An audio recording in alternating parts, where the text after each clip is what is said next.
Article 368 of constitution of India.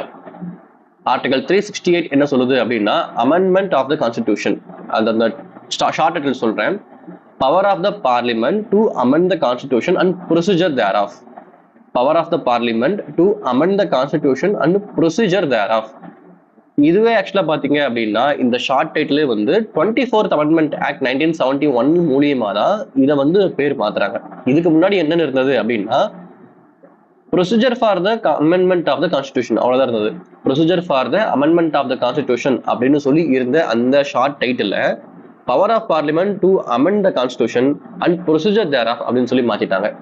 Okay, இதுக்கு ஒரு back history இருக்கு. முதல்ல ரஃபா இது என்ன, வாட் இஸ் வாட் அப்படின்னு சொல்லி சொல்லிடுறேன். அப்புறம் ரிமைனிங்ல நான் சொல்றேன். எந்த ஒரு ஆக்டா எடுத்துக்கிட்டாலும் சரி, ஃபார் எக்ஸாம்பிள் ஒரு ஐபிசி இல்ல வந்து கான்ட்ராக்ட் ஆக்ட், சிபிசி, சிஆர்பிசி, நீங்க எந்த ஒரு ஆக்ட் எடுத்துக்கிட்டாலும் சரி, அந்த ஆக்ட்ல ஏதாவது ஒரு மிஸ்டேக் இருக்கு, இல்ல ஏதாவது வந்து ஃபர்தர் இம்ப்ரூவ்மெண்ட் பண்ணணும், அமெண்ட் பண்ணணும் அப்படின்னா அந்த ஆக்ட்லயே வந்து இந்த மாதிரி தான் பண்ணணும் அப்படின்னு சொல்லியிருக்க மாட்டாங்க.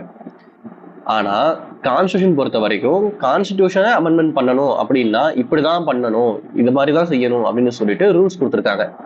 அதுதான் ஆர்டிகல் 368. இது ஏன் அப்படின்னா, கான்ஸ்டிடியூஷனை தவிர்த்து மற்ற எல்லா ஆக்டுமே ஒரு சென்ட்ரல் கவர்மெண்ட்டோ ஸ்டேட் கவர்மெண்ட்டோ கொண்டு வராங்க அப்படிங்கும்போது அது அவங்களுடைய லெஜிஸ்லேட்டிவ் பவர் மூலியமா கொண்டு வராங்கன்னு அர்த்தம்.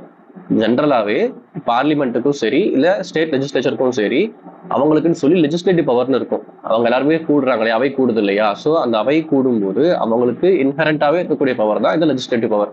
அது மூலியமா அவங்களுக்கு வேணுங்கிற சட்டத்தை, மக்களுக்கு வேணுங்கிற சட்டத்தை தாராளமா ஏற்றிக்கலாம்.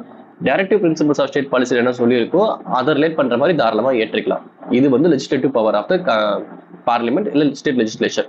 அப்படியே இந்த பக்கம் வந்தோம் அப்படின்னா ஆர்டிகல் 368 என்ன சொல்லுது அப்படின்னா, பார்லிமெண்டோடைய கான்ஸ்டிடியூவன்ட் பவர், ஸ்டேட் லெஜிஸ்லேச்சர் கிடையாது. பார்லிமெண்டோடைய கான்ஸ்டிடியூவன்ட் பவர் என்ன அப்படின்னா, இந்த கான்ஸ்டிடியூஷனை வந்து திருத்தி அமைக்கிறது, மாற்றி அமைக்கிறது அப்படின்னா.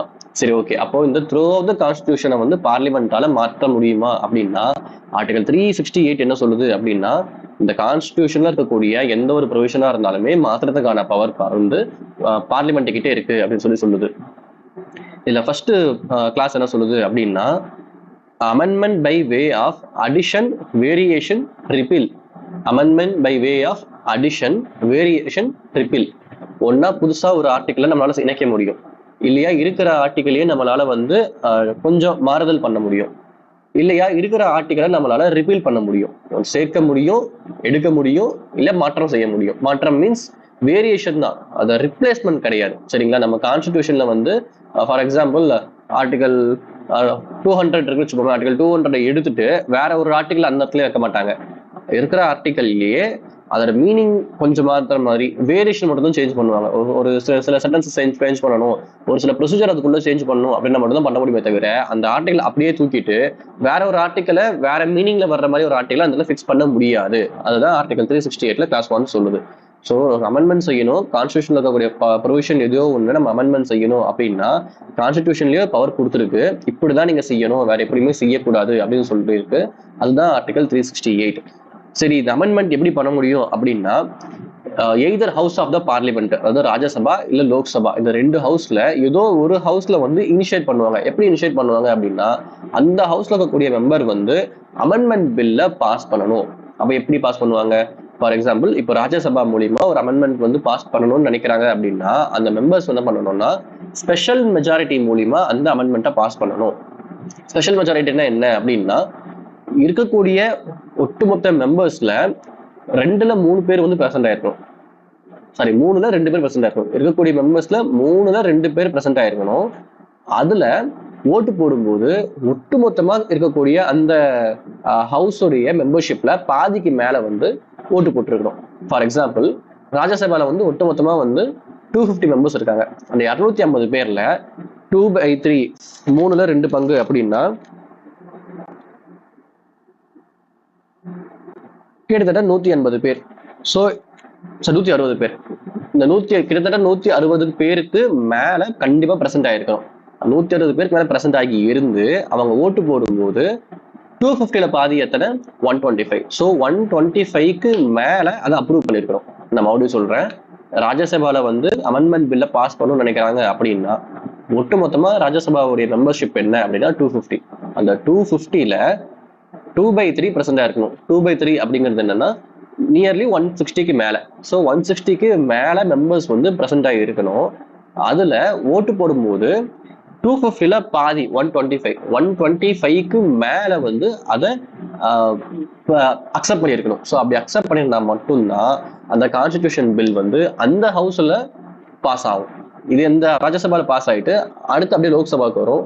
லோக்சபாவில் இதே மாதிரி 543 மெம்பர்ஸ்ல சேம் இதே ப்ரொசீஜர் 2/3% இருக்கணும். அவங்க அதுல வந்து ஓட்டு போடும்போது மோர் தென் 50%, அதாவது மெஜாரிட்டி அந்த ஹவுஸ்லயே மெஜாரிட்டி, ஒட்டுமொத்த மெம்பர்ஷிப் மெஜாரிட்டி என்னவோ அவங்க எல்லாருமே பாஸ் பண்ணி இருக்கணும். இல்லையா இது ஒரு விதம். ராஜ்யசபா இனிஷியேட் ஆயிருந்தா இப்படி, ஒரு லோக்சபா இனிஷியேட் ஆயிருந்தது அப்படின்னா சேம் அப்படியே இங்க 2/3 அப்புறம் மெஜாரிட்டி, அப்புறம் இந்த சைட்ல 2/3 மெஜாரிட்டி. இந்த ரெண்டு ஹவுஸ்லயுமே 2/3 மெஜாரிட்டி பிரசன்ட் ஆயிருந்து அதுல டோட்டல் ஹவுஸோடைய மெஜாரிட்டி வந்து அதை சப்போர்ட் பண்ணியிருந்தாங்க அப்படின்னு மட்டும்தான் அதை வந்து கான்ஸ்டியூஷன் அமெண்ட்மெண்ட்டா எடுத்துக்க முடியும். இது அவங்க இனிஷியேட் பண்ணதுக்கு அப்புறம் பிரசிடென்ட் கிட்ட போகும், பிரசிடென்ட் அதை அக்செப்ட் பண்ணணும்.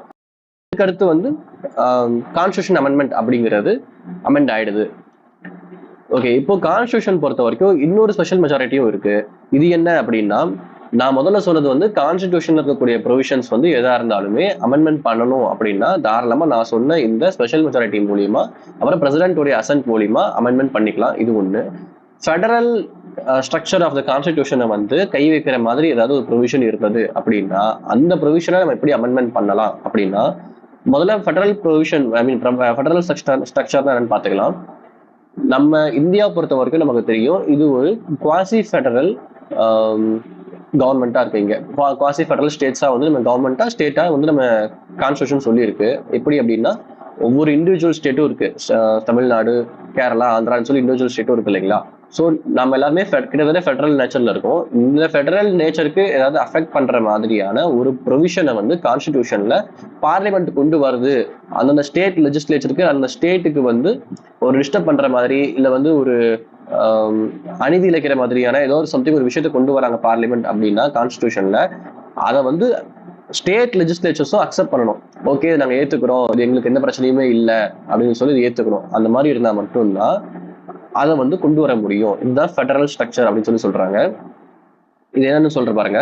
ஆர்டிகல் 54, ஆர்டிகல் 55, 73, 162, 241, அப்புறம் part 5 chapter 4, part 6 of chapter 5, part 9 chapter 1, any list in 7th schedule, representation of states in parliament, அப்புறம் ஆர்டிகல் 368. இப்போ ஆர்டிகல் 54 என்னன்னு பாத்தீங்கன்னா எலெக்ஷன் ஆஃப் பிரசிடென்ட். பிரசிடென்ட்டை எலெக்ட் பண்றதுக்கு வந்து எலக்டோரல் காலேஜ் அப்படின்னு சொல்லிட்டு ஒன்று இருக்கும். அந்த எலக்டோரல் காலேஜ் என்ன சொல்லுவோம் அப்படின்னா, நம்ம 543 எம்பி பிளஸ் ராஜ்யசபா எம்பி 250 பேரு பிளஸ் அந்தந்த ஸ்டேட் லெஜிஸ்லேச்சர் இருக்கக்கூடிய எம்எல்ஏ, எம்எல்சிஸ், இவங்க எல்லாருமே என்ன பண்ணணும் அப்படின்னா இந்த பிரசிடென்டோட எலெக்ஷன் அப்போ பார்ட்டிசிபேட் பண்ணி அவங்களுக்குன்னு சொல்லி ஒரு குறிப்பிட்ட ஓட்டு இருக்கும், அந்த ஓட்டை செலக்ட் போட்டு அந்த பிரசிடென்ட்டை செலக்ட் பண்ணணும் அப்படின்னு சொல்லியிருக்கோம்.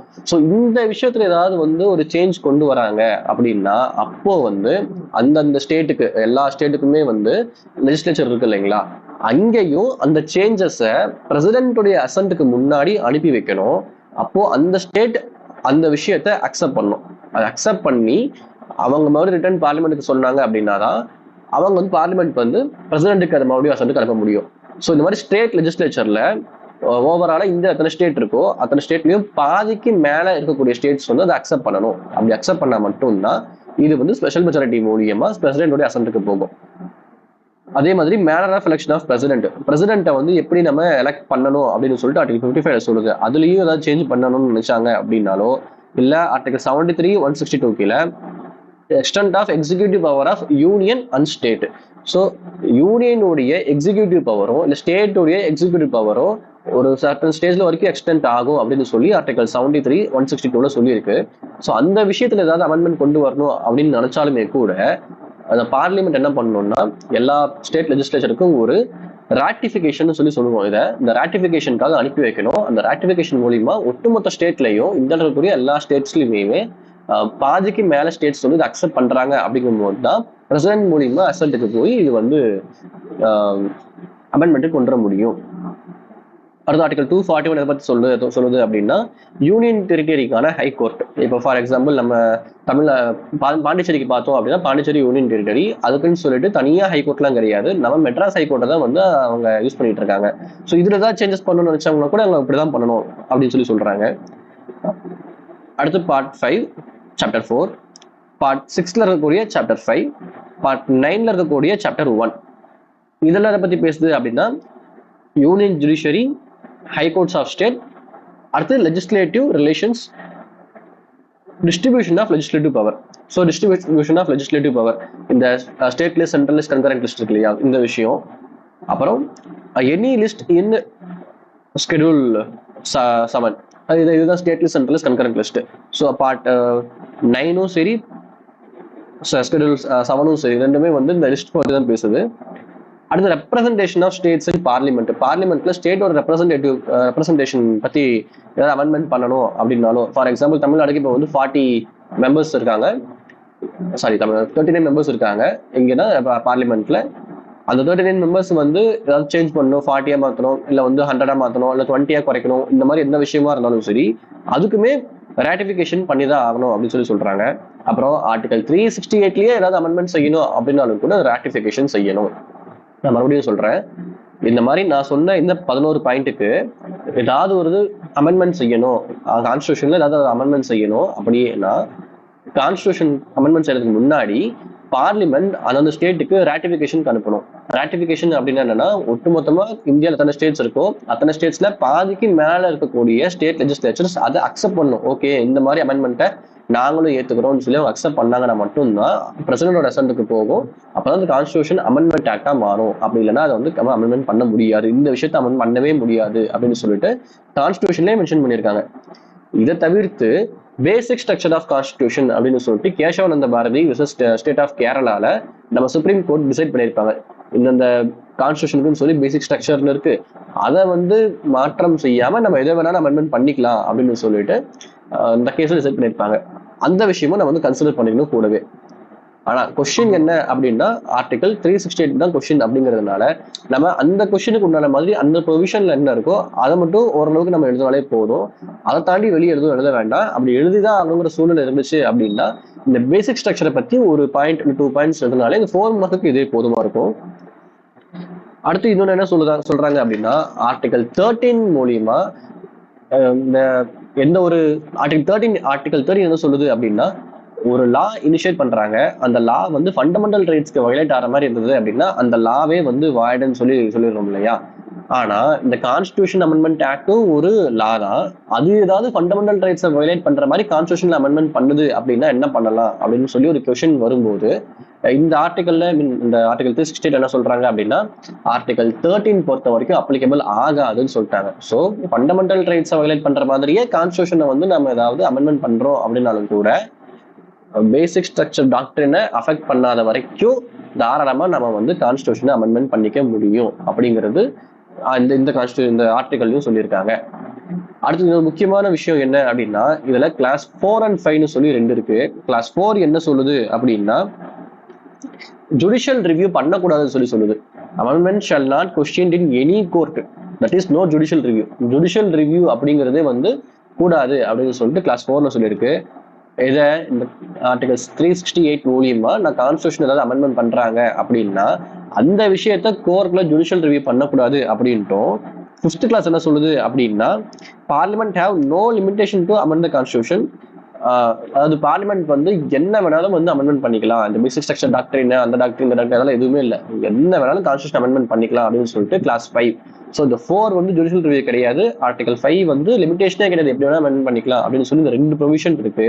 இந்த 2 ப்ரொவிஷனையும் Minerva Mills versus Union of India 1980 அப்படிங்கிறது கேஸ்ல நம்ம சுப்ரீம் கோர்ட் ஆஃப் இந்தியா அதை இன்வாலிட் பண்ணிடுறாங்க. இந்த மாதிரி ஜுடிஷியல் ரிவ்யூவே கூடாது அப்படிங்கிறதும் இல்லை என்ன வேணா அமெண்ட் பண்ணிக்கலாம் அப்படிங்கிறது நாங்கள் ஏற்றுக்க மாட்டோம் அப்படின்னு சொல்லிட்டு இந்த Minerva Mills versus Union of India 1980 வந்து சொல்லிடுறாங்க. இந்த 2 ப்ரொவிஷனும் எப்போ கொண்டு வராங்க அப்படின்னா 42nd அமெண்ட்மெண்ட் ஆக்ட் 1976 கொண்டு வராங்க. ஆக்சுவலா இந்த கான்ஸ்டிடியூஷனை எனாக்ட் பண்ற டைம்ல வெறும் 2 ப்ரொவிஷன் மட்டும்தான் இருந்தது. கிளாஸ் 1 கிளாஸ் 2 மட்டும்தான் இருந்தது. இந்த கிளாஸ் 3 4 5 வந்து அதுக்கப்புறம் அமெண்ட்மெண்ட் பண்ணதுதான். கிளாஸ் 3 பாத்தீங்க அப்படின்னா அதான் சொன்னேன் இல்லையா, ஆர்டிகல் 13 வந்து அஃபெக்ட் ஆகுற மாதிரி இந்த கான்ஸ்டியூஷன் ப்ரொவிஷன் வந்து இருந்துச்சு அப்படின்னா அது வந்து ஒன்றும் பிரச்சனை இல்லைன்னு சொல்லி சொன்னாங்கன்னு சொன்னோம் இல்லையா. ஸோ அது வந்து 24th அமெண்ட்மெண்ட் ஆக்ட் 1971 கொண்டு வந்திருந்தாங்க. இந்த ஜுடிஷியல் ரிவ்யூ கிடையாது, என்ன வேணாலுமே ஆக்ட் பண்ணிக்கலாம் அப்படின்னு சொல்ற இந்த ரெண்டு ப்ரொவிஷன் 4 and 5 கிளாஸ் 4 and 5 பாத்தீங்க அப்படின்னா 42nd அமெண்ட்மெண்ட் ஆக்ட் 1976 கொண்டு வந்திருந்தாங்க. ஸோ ஆக மொத்தம் முதல்ல 2 ப்ரொவிஷன்ஸ் மட்டும் தான் இருந்தது. அதுக்கப்புறம் 3 ப்ரொவிஷனுமே வந்து அமெண்ட்மெண்ட் ஆக்ட் மூலியமா தான் கொண்டு வந்திருந்தாங்க. அதனால 4th and 5th amendment 4th and 5th இந்த கிளாஸை வந்து மினர்வா மில்ஸ் கேஸ் மூலியமா ரொம்ப இது வந்து பேசிக் ஸ்ட்ரக்சரையே இந்த ரெண்டு இதுவுமே கேள்விக்குறியாகுது அப்படின்னு சொல்லிட்டு இந்த ரெண்டுத்தையுமே நிறுத்திடுறாங்க. இந்த மாதிரி ஜுடிஷியல் ரிவ்யூவே இல்லாமலாம் வந்து நம்ம கான்ஸ்டியூஷன் பண்ணவே முடியாது. ஏன்னா சுப்ரீம் கோர்ட் தான் பாத்தீங்க, இல்லை வந்து இந்த ஹைகோர்ட் சுப்ரீம் கோர்ட் தான் வந்து கான்ஸ்டியூஷனுக்கு பாத்தீங்கன்னா சேஃப்கார்ட் பண்ணக்கூடிய ஒரு அமைப்பா இருக்கு. அப்படி பார்க்கும்போது ஜுடிஷியல் ரிவ்யூ பண்ணக்கூடாதுன்னு சொல்றது வந்து சரி கிடையாதுன்னு சொல்லிட்டு அந்த ரெண்டுத்தையுமே வந்து ஸ்ட்ரக் டவுன் பண்ணிடுறாங்க. என்னதான் சுப்ரீம் கோர்ட் வந்து இன்வைட் பண்ணி வச்சிருந்தாலுமே இந்த கான்ஸ்டியூஷன்ல இன்னுமே இந்த ப்ரொவிஷன் இருக்கு. பார்லிமெண்ட் அதுக்கப்புறம் ஃபியூச்சர்ல நினைச்சாங்கன்னா இது ஆல்ட்ரோ இல்ல வந்து ரிப்பீலோ பண்ணலாம். ஆனா அது வரைக்கும் வந்து இதை அவங்களால யூஸ் பண்ண முடியாது. அப்படியே ஒரு எனாக்ட் பண்ணிட்டாங்க அப்படிங்கிறதுக்காக அப்படியே இருக்கும்.